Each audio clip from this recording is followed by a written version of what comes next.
On my first day back in the White House, I will terminate every open borders policy of the Biden administration. We'll stop the invasion on our southern border and begin the largest domestic deportation operation in American history. We have no choice. Well, that was former U.S. President and the Republican frontrunner, as we said, Donald Trump, talking about what is expected to be one of the top campaign issues in this year's election, the migration surge along the U.S.-Mexico border. Record-breaking numbers of migrants have been detained trying to cross the U.S.-Mexico border illegally since President Biden took office. Many Republicans, and even some within Biden's own Democratic Party, have been pushing for tougher policies. And for more now, I want to bring in our Washington Bureau Chief, Ines Pohl. Ines, good to see you. Yeah, we are. Happy New Year, by the way. And this is an election year, so we got a lot to talk about.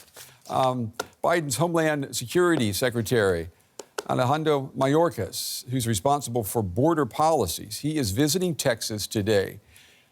Many Americans may say that's long overdue. What do you say? Yeah, Brenda, I mean, we have been talking actually multiple times when I was at the border on both sides. And, you know, when you are there, it's really evident that these small border towns are just totally overwhelmed by the sheer number of people. So it is absolutely understandable that many Americans are worried, not only those who are living there, but also those in the cities where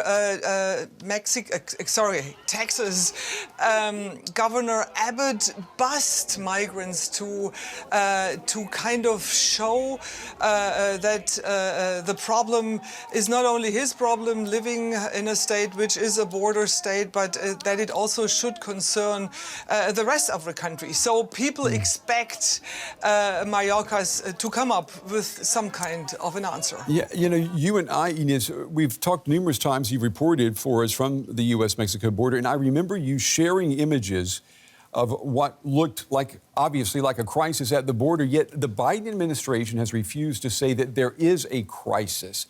How do you explain that?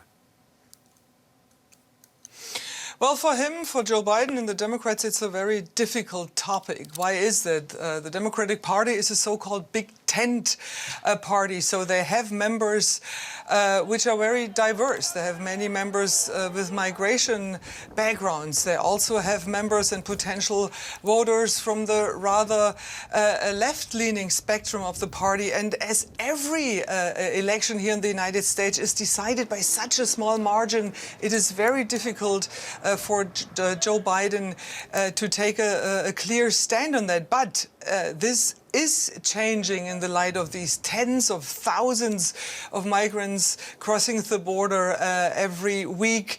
And even Mayorkas, we're just talking about him, the Homeland Security Secretary, he kind of has shown some willingness to discuss new rules that would allow, for example, for more rapid deportation, but also to kind of fund more border control.